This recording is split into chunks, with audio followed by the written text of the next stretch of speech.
Hey guys, welcome back to another blog. I don't know what I'm gonna call this. I don't typically do blogs like this. I usually do it later at night, when everyone's asleep, but I'm just like, you know what the hell, I'm just gonna do it right now. And just, because I feel the need to do it. Um, so we're just gonna talk about a couple of news stories, because typically I did some reviews for a little bit, and I've been good doing that. But I actually want to start talking about some news topics as well, because it's the season's going to be you know teeter-tottering with in terms of film reviews. I mean, there'll obviously be some movies that are coming out. Mank is going to be coming out in a couple of days, a new David Fincher movie, obviously.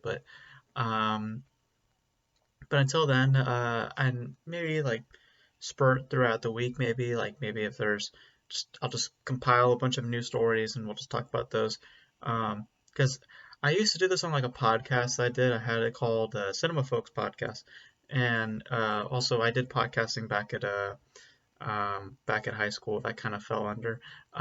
So I'm just gonna just do a video format basically and just chit chat like we would do at the movies, but just now we're just talking about news topics.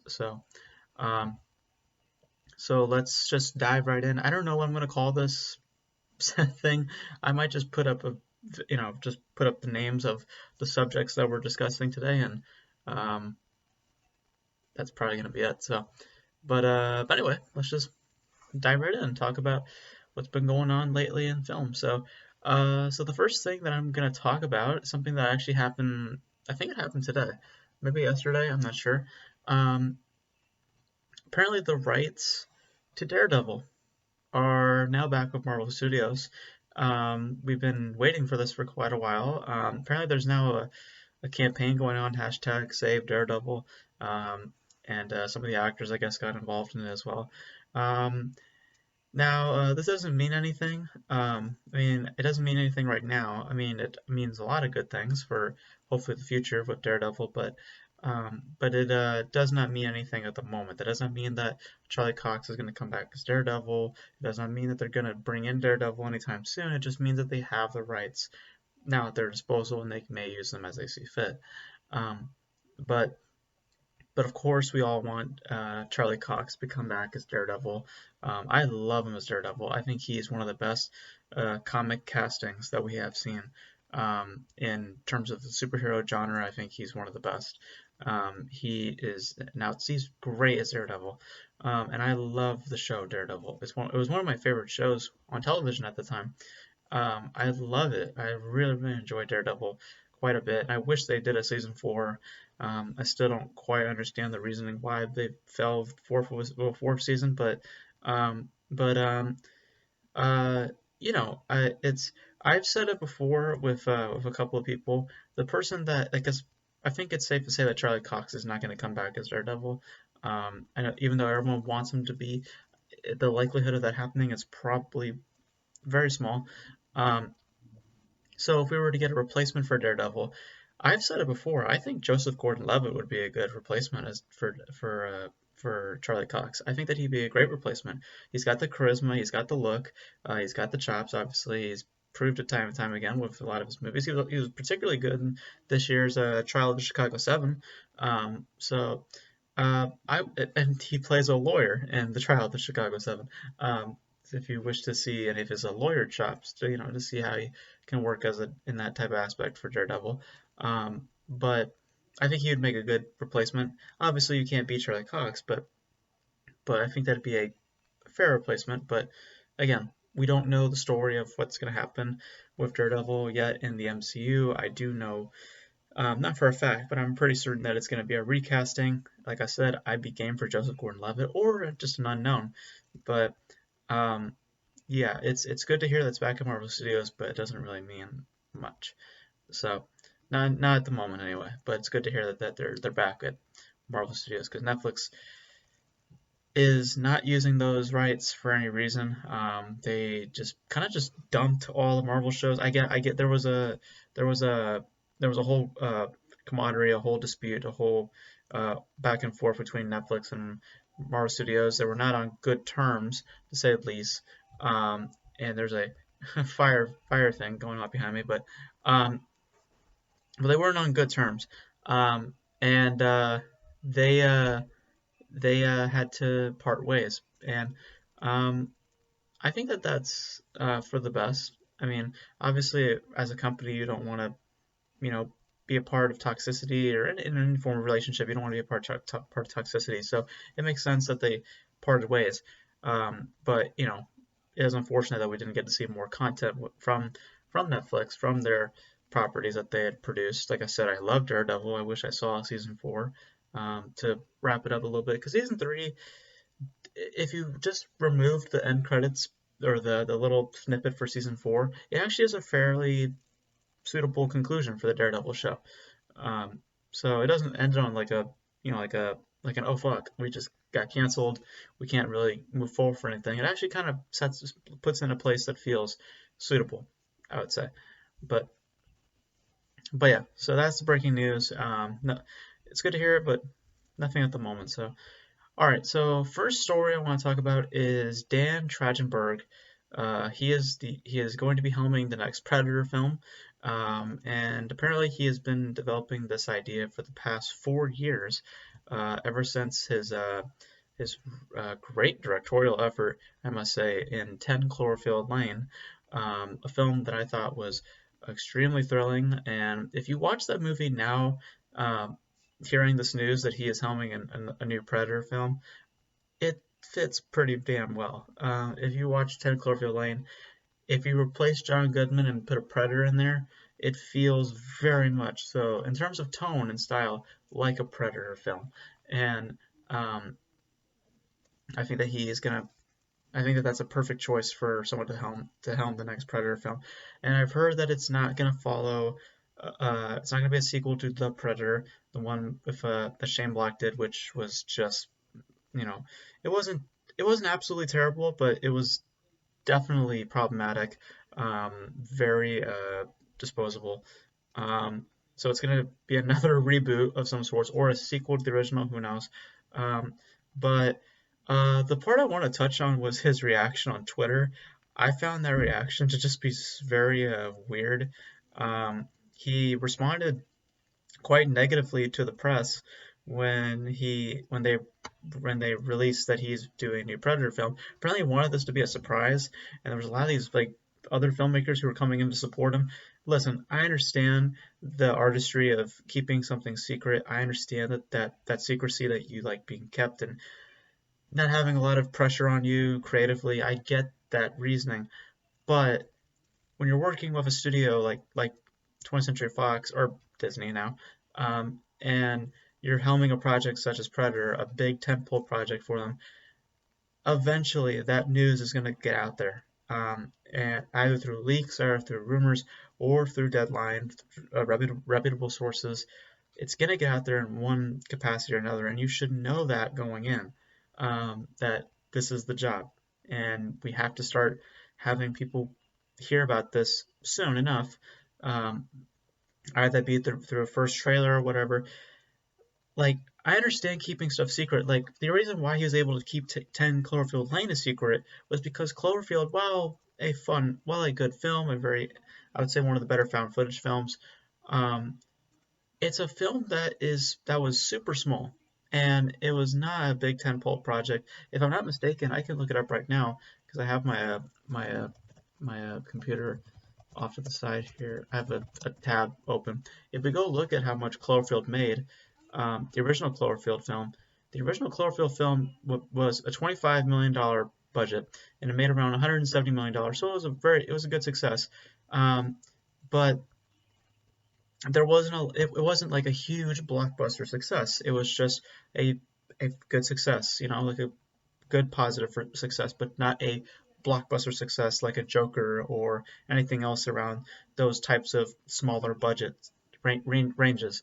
Um, and Cloverfield also came out, like, I think, like what, like, yeah, like like 8 years before 10 Cloverfield Lane came out. So it didn't really have much. I mean, yes, people really liked Cloverfield, but it wasn't a big film that people were responding to get a sequel out of. I know people wanted to see a sequel, but it was not something that was being like lauded. Like we need Cloverfield too. I didn't hear that a lot. So when 10 Cloverfield Lane got announced, I mean, yeah, everyone was surprised that Cloverfield was getting a sequel, but it wasn't it wasn't like something that people were clamoring for. It was just like an oh shit, now we're getting a Cloverfield movie, a new Cloverfield movie, and a very good movie, as I might add. Um, Predator's a different story though. Predator's a very well-known IP. Arnold Schwarzenegger, Danny Glover. It's a very well-known franchise, and it's still, I would say, in the in the mainstream media with the latest Predator that just came out, for good or bad reasons, but um, Predator is still hot. People still talk about Predator as much as they do like Alien and stuff. So it's inevitable that a new Predator movie would get made, and for you to be the helmer of said project, I'm sorry, but that information is going to come out in one way or another. You can't keep secrecy with these types of projects. With something like 10 Cloverfield Lane, that's made to be possible because, again, the chit chat for a Cloverfield sequel was very small compared to Predator. Okay, because there's a different fan base. This Predator fan base is way more bigger than Cloverfield fan base. Okay, so um, but I think that he's gonna do. I think that he's a great choice to helm the project. If you watch 10 Cloverfield Lane, it just now knowing that he's directing a Predator film and thinking about 10 Cloverfield Lane now, you could definitely feel that tone seeping all over 10 Cloverfield Lane of what a proper Predator movie could feel like. And I'm excited. I'm excited to see what he brings to it. Hopefully, it's not another The Predator situation, because I was also excited for that because of the director and all that stuff. But we shall see how that goes. But anyways, moving on to the next bit. Um, Five Nights at Freddy's is looking to start production possibly next year. Yes, Five Nights at Freddy's is getting a movie. This movie has been in development hell for a long time. I remember hearing about this movie back in high school. I remember hearing about this movie getting made like almost like 4 years ago, if I'm not mistaken. I'm gonna look up information about it right now, um, as I do that, there has been a lot of reports going around, particularly from Reddit. I don't know how reputable Reddit is nowadays, but I'm just we can call this potential news or rumorville.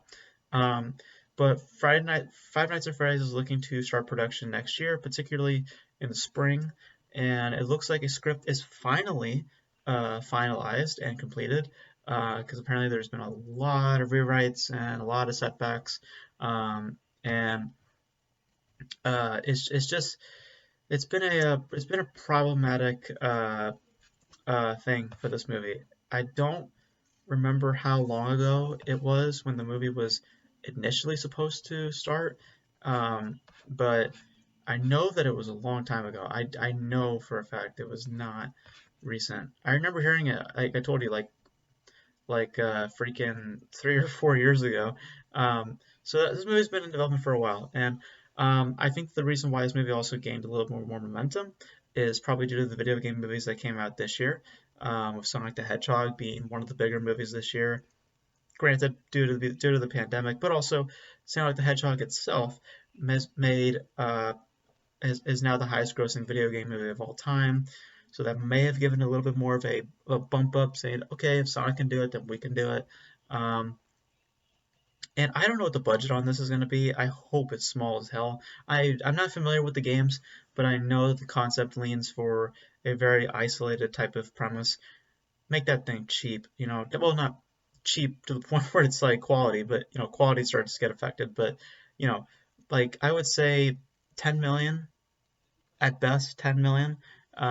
So um, I don't know who's directing it. I don't know who wrote it, but the creator of Five Nights at Freddy's, I guess, stated that production may be starting next year. Who knows? Who knows? Again, this project has been in development hell for 3 or 4 years.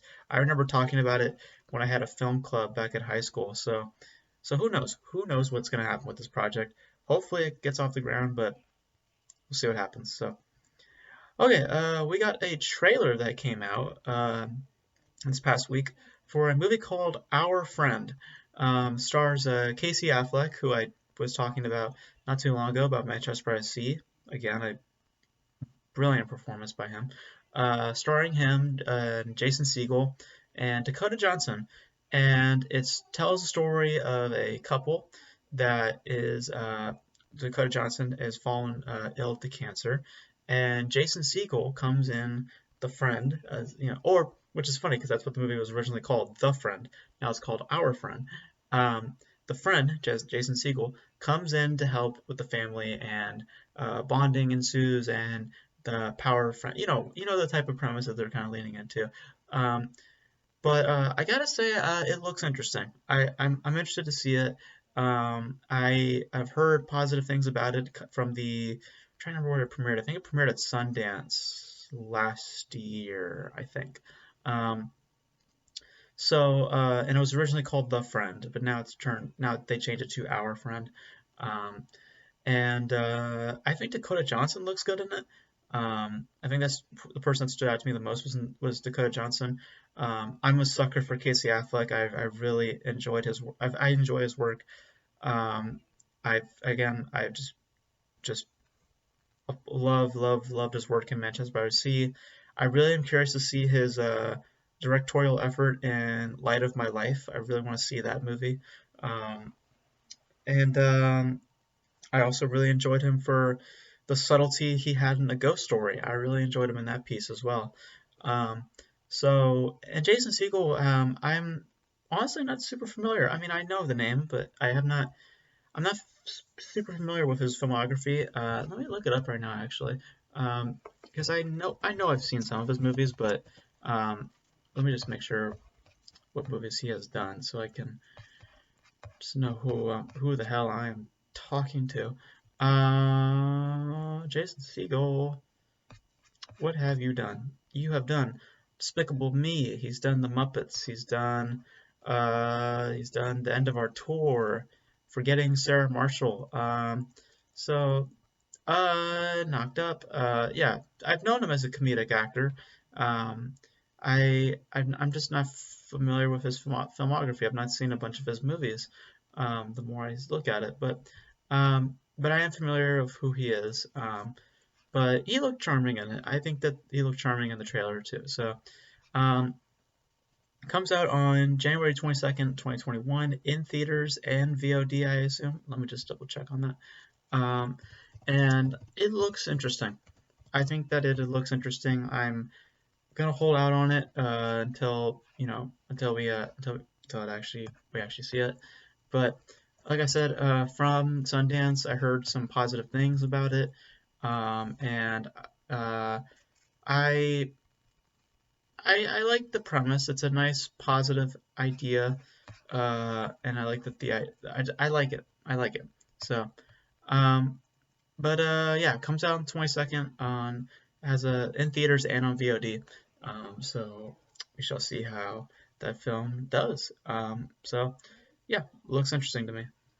All right, last two topics for today is first one we got first of the two is we got our first look images at Cherry, the new film by the Russo brothers and starring Tom Holland, Jack Rayner, and Bill Skarsgård. Tom Holland and Bill Skarsgård, if you guys didn't know, starred in The Devil All the Time this year, which I found to be mediocre. Honestly, it wasn't that great of a movie. Um, but there were some first look images that came out of Cherry, and um, I've been actually quite interested for this particular project because I think that there's a lot of things about it that I think hold a lot of potential, particularly in Tom Holland because I've seen images of what he what he looked like, some Instagram stuff that he posted before, um, and he looked interesting. And I'm just trying to pull up the images right now just so I can give a better perspective. But just based on the images themselves, um, I think they look interesting, and uh, I'm quite interested to see what he brings to this role. And um, I am curious to see how the film uh, narratively folds because it looks like based on the images that we're going to be jumping around through many points of this character's life, from when he had his girlfriend to when he went into the army to when he came back from war, because his hair is different. That's the main difference, is that his hair is different, and he has this girl with him. um, but he looks interesting. I'll say that. I'm not sold yet on it, but I'm interested to say the least to see how Tom Holland does in this film. Um, and of course, it's being directed by the Russo brothers, who have done a lot of Marvel movies in the past: Winter Soldier, Civil War, Infinity War, Endgame. Um, I've enjoyed their work for the most part. Not love their work. I enjoyed a lot with Winter Soldier. I really enjoyed Civil War. The two Avengers movies were fine. I didn't love them. They were fine for me, but um, and my big fear with Cherry, though, is that I hope I didn't get my fix with Extraction. I hope this doesn't feel like a case for with how Extraction played out. I really hope this feels different. I really hope this feels more grounded, and it feels a lot more. I hope that they depict their subject also in a light that feels uh, like a departure for them, because assumingly this movie is going to tackle PTSD, and tackle trauma and a lot of other places. So I want to see how the Russo brothers tackle that type of thematic concepts for this particular film, and hopefully they tackle it in a way that seems satisfying, and not in the ways that they tackle thematic concepts in other movies, such as Extraction, for example, which I found to be fine. I didn't think it was great. I thought that the one shot was problematic. I didn't think that that was great. But I'm mainly interested for Tom Holland. I'm curious to see how he does in it. And the images look promising enough, to say at least. He does not fit that Marine uniform, though. There's a picture of him in like a Marine uniform. Yeah, he don't fit in that. Yeah, he doesn't fit. He doesn't look like he fits in that uniform. He looks very, very small. Um, so, uh, so yeah, I'm curious to see how this movie plays out. Comes out on February 26th, 2021. Is gonna be released on Apple TV Plus. And yeah, everything's moving to streaming. Wonder Woman's moving to streaming. Um, which, just to speak on that briefly, I don't think that that idea is going to work out for them, especially that free month period that they're doing for December for the film. I think that that's very going to really uh, hurt them in the long run.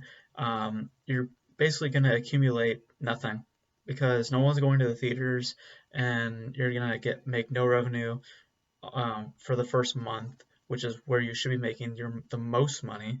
Um, and you're basically digging yourself a big hole. So I'm not in support of that decision that they made. But again, at what point what could you do? Because they can't push that to 2021. There's so many other projects coming out in 2021, and the last thing you want to do is have that movie buried by a bunch of other projects that not only are your competitors but of your own as well, and having like three tentpole projects clashing in the theaters. Nobody company wants that. So I get the rationale, but I'm not really for that decision. But speaking of Warner Brothers, to transition to our last topic, um, Godzilla versus Kong. Um, Looks like that's looking like it's going to streaming as well. There has been a little bit of a bidding war going on with it, though. Netflix made an offer to Warner Brothers for $200 million dollars for the license. So they offered them $200 million dollars to have Godzilla vs. Kong premiere on their streaming service. However, Warner Media blocked Netflix's offer and they are now looking to push the offering possibly for HBO Max. Um, Now, this is all a big maybe. We don't know, but in terms of the landscape of where we're at right now, anything's possible. I mean, shit, we have companies like Netflix talking to people like Universal Pictures to get James Bond or Godzilla versus Kong. Like streamers have these capabilities now. It's insane. So streaming platforms have these capabilities now. So it's insane. So anything can go. Um, but I think yeah, if it's gonna drop on streaming, it's gotta go to HBO Max. I mean, it's WB's property, so why the hell would they drop it on Netflix?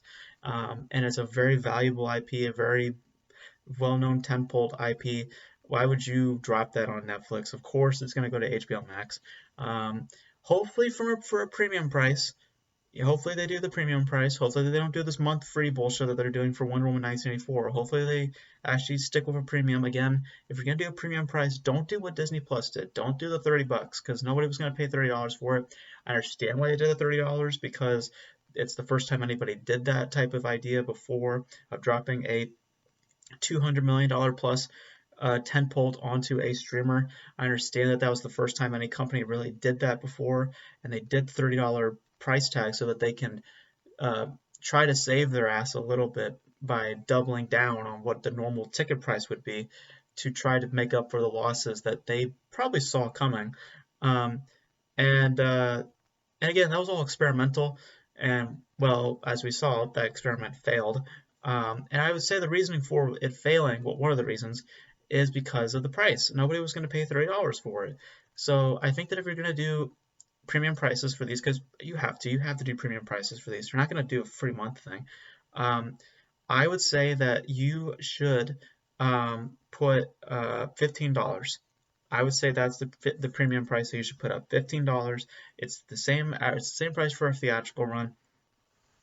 And again, I am not familiar with um, uh, I'm not sure how the dealings go within someone's company, because it Warner Brothers owns HBO. So I'm curious. I don't know how the dealings work within the system, and if they're able to somehow make money back off of it. Like I'm not sure how it all works out, but um, but like that's why I was like kind of having a question mark on my head face when they said, oh, it's gonna be a free month for Wonder Woman. I was like, but you guys own HBO. I mean, don't you guys somehow need to gain revenue, not just HBO, right? Like, I'm not sure how it all works out, um, but yeah, Godzilla vs Kong also seems more valuable to be on a streaming service because box office wise, the movies have not been performing well.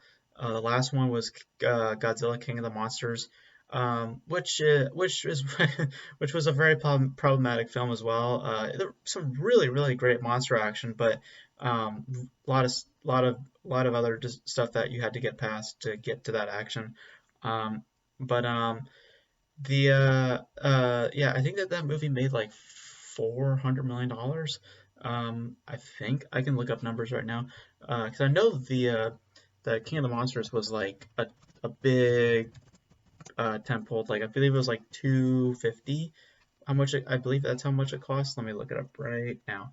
It cost around 170, like around, yeah, 170 $200 million, and it made roughly $386 million. So that is not a great. Uh, that was not a good take. It looked like it lost them like at least 100 million, if not 200 million. But so it seems way more valuable to go to streaming. And like I said, if you're gonna do the premium, $15. That's it. And add in all the bonus features as well. Don't do what Mulan did and go to freaking Hulu and all these other platforms and give them all the other exclusive content and leave Disney Plus behind. If you're gonna make it exclusive, make it exclusive. And but I'm excited for Godzilla versus Kong. I mean, I'm a big monster fan, so I'm excited to see what they do with this project. Again, this franchise has been the MonsterVerse, as they call it, has been kind of an up and down. I enjoyed the first Godzilla. I thought Kong Skull Island it was good fun, and King of the Monsters was definitely problematic. But um, I'm interested to see how they wrap this up because it seems like they're just kind of wrapping it up with this one, or they might set up new movies. Who knows? But um, curious to see how they do this Monster Mash and whoever will win. I think it'll be Godzilla. But um, but Yeah, so that's basically it. I don't know what I'm gonna title this. Um, again, it might be, I'll put some stupid title to this, or again, maybe I'll just put the names, who knows, uh, but yeah, that's it for this little blog of all the news topics, and I'll make sure to put all the news topics at the bottom of the page so you guys know what I was discussing today, and um, but uh, yeah, that's it for today, and catch you next time. I think that if I, whatever my next blog will be, maybe it'll probably be Mank, maybe, or you'll know when you see it. Uh, so yeah, and happy late Thanksgiving, everybody. Hope everyone had a great Thanksgiving, and keep safe, keep social distance. Catch you next time. See you guys.